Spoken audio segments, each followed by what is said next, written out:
El espiritismo estudiado, segunda parte.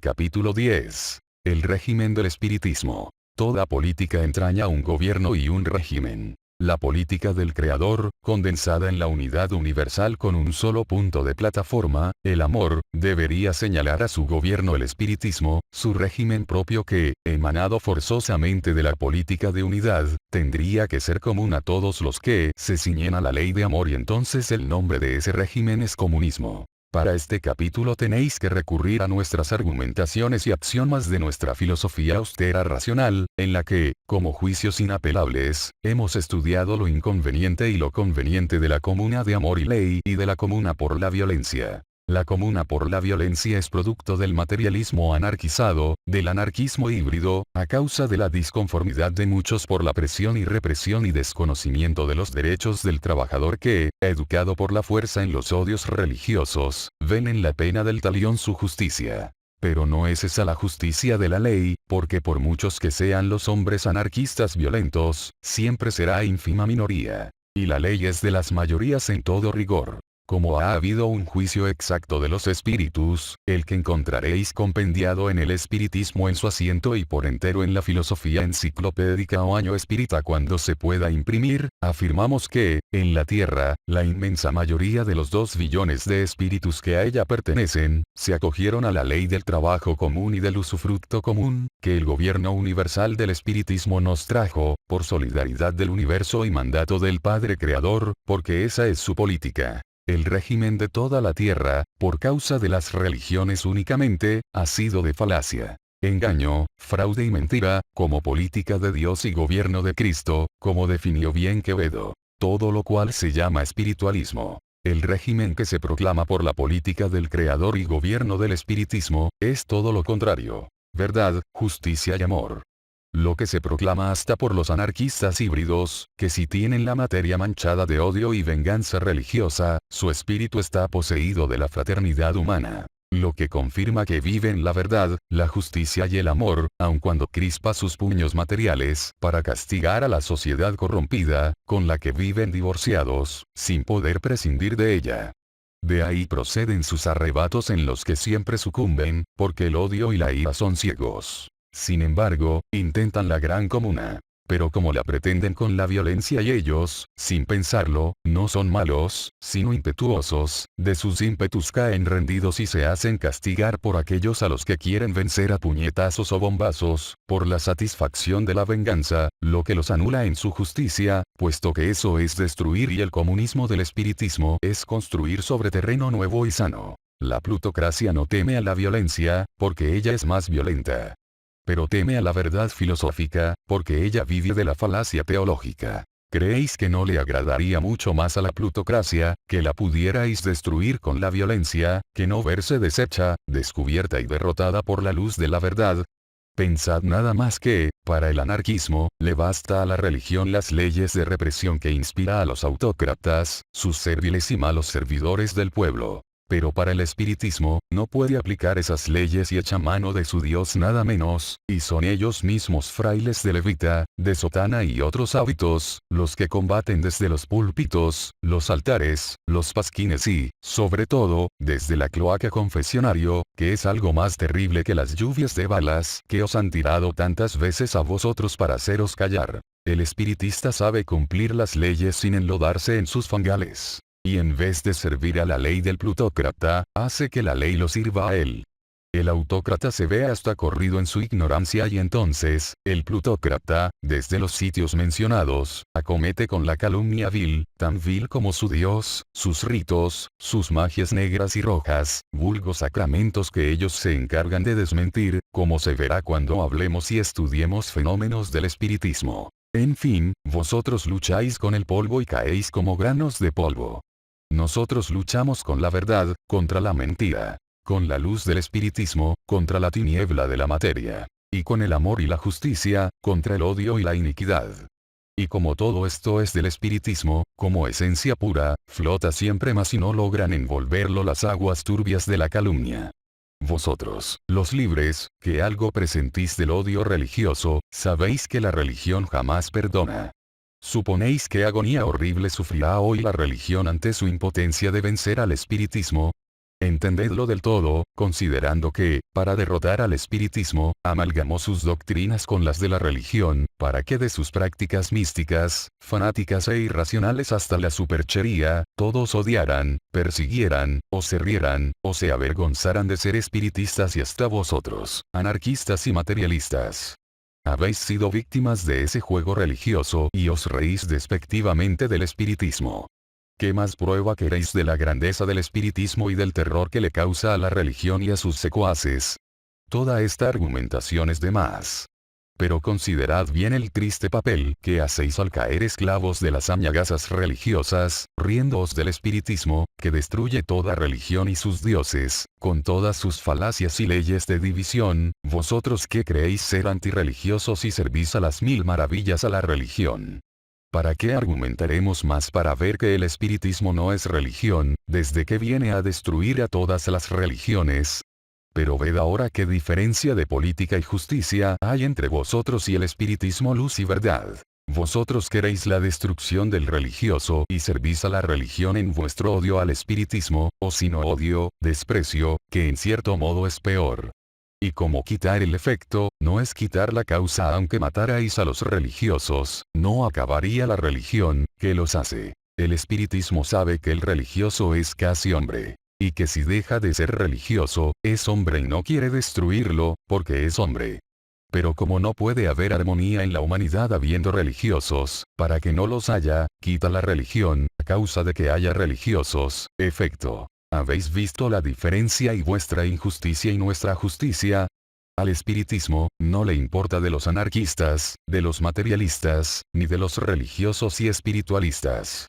Le importa únicamente de la religión, a causa de todo el desequilibrio de la sociedad y de que haya religiosos, espiritualistas, anarquistas, materialistas y otras especies. Y a la causa ataca y anula, presentándole, ante sus falacias, las verdades axiomáticas.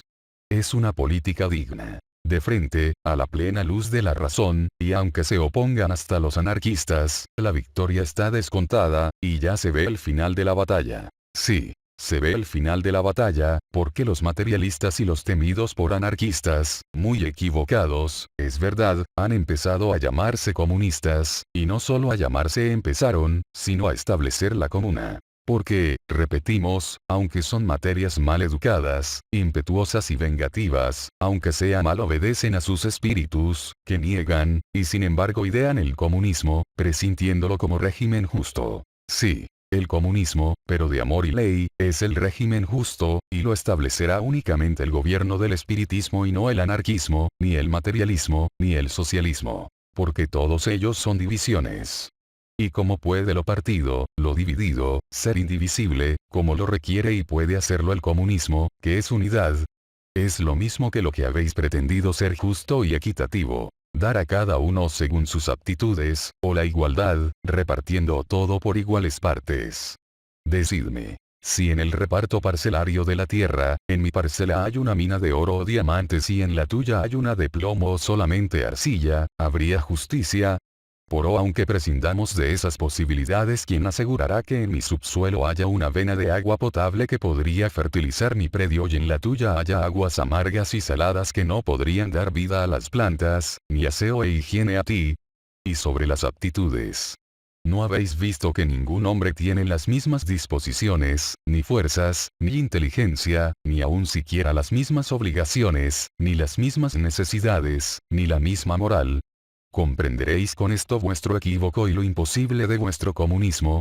Sin embargo, nosotros, espiritistas comunistas que traemos la comuna legal del gobierno del espiritismo, os aplaudimos en la idea y sabemos que vuestro fracaso en el gobierno, os hará pedirnos el código capaz del comunismo sin divisiones y sin más moneda que el hombre. Nuestra fe está probada en nuestras obras. Nuestro amor a todos no será desmentido ni por nuestros enemigos. Pero nuestra experiencia en las travesuras de los noveles comunistas y la maldad religiosa y plutócrata, nos aconsejan callar y guardar las disposiciones del gobierno del espiritismo, para no tener que trabajar más de lo necesario. Porque si imprudentemente descubriéramos, lo que no pueden entender, ni comprender y menos ejecutar, conforme a la ley del Padre de los Espíritus, los traviesos y malvados mixtificarían y enlodarían el principio y sería un retardo en el disfrute de la victoria.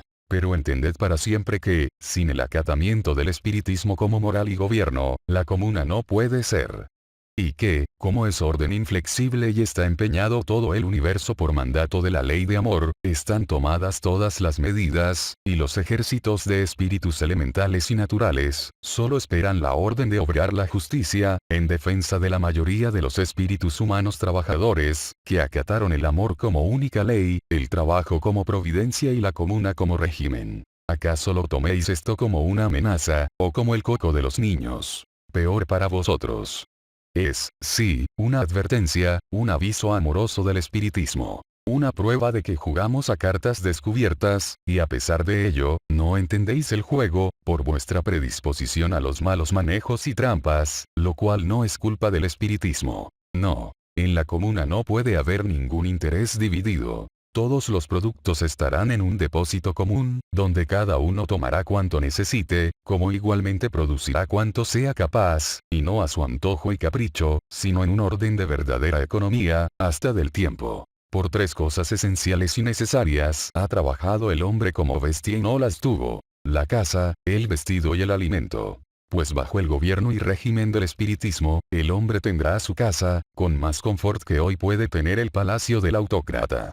Se le exigirá vestir hasta con elegancia y su mesa estará abundante de alimento sano. Tendrá la diversión lícita y toda clase de asueto y se transportará cómodamente hasta el punto del trabajo, aun el agricultor. La higiene y la medicina serán eficientes hasta llegar a desconocer las enfermedades. La educación menor será hasta los 20, 25, 30 y 35 años, según carreras.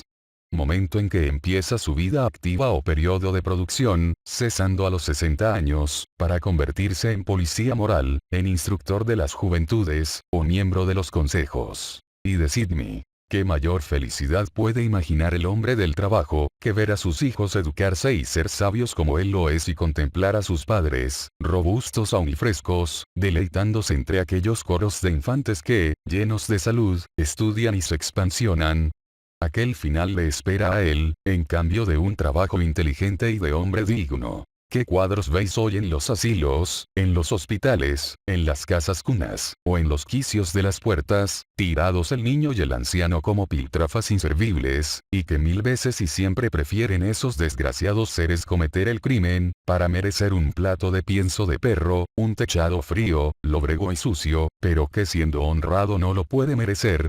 No entremos en los manicomios, en los prostíbulos, en las casas de traición, o en los recovecos obscuros, donde la vergüenza, vencida, vendida y rendida por la necesidad, ofrece su cuerpo enfermo. Basta, basta, cubramos con un velo de piedad tanta desgracia, con la que acabará con mano amorosa el régimen del espiritismo. ¿Para qué queréis saber más? ¿Pensáis que sean meras palabras? ¿Bellas fantasías? Lo mismo nos dijisteis cuando lanzamos nuestra proclama, y sois vosotros los que por no confesar el espiritismo como lo enseñamos en esta escuela, tratáis de hacer la comuna por la violencia, lo que no puede ser y lo que no será. Pero habéis sido obligados a aceptar y practicar aquello mismo de que os reísteis y, en una década ya no asusta a nadie el comunismo. Pero no es obra vuestra. Es obra del espiritismo, y también esto lo habéis de confesar. Tal es la tuerza que tratáis de resistir. ¿Detendréis al espiritismo y su gobierno? Si en simples 10 años, el comunismo invadió las mentes todas y es el régimen del gobierno del espiritismo, ¿quién resistirá el espiritismo? El que sea capaz de parar la máquina del universo, podrá resistir al Creador, a su política eterna y a su eterno gobierno el espiritismo y podrá anular el comunismo y su régimen. Ahí se os cita a un caso de hombría, anarquistas y materialistas. Ahí se os cita, espiritualistas, religiosos y plutócratas, a un caso de máxima potencia, ya que tenéis dioses de ejércitos, de iras y de venganzas. Parad, no digo la máquina del universo, sino la marcha triunfal del espiritismo, luz y verdad y su régimen el comunismo. Si no lo hacéis, confesad vuestra impotencia y pedid vuestra admisión en lo que sois impotentes de resistir. Os quejaréis del rigor del régimen del espiritismo.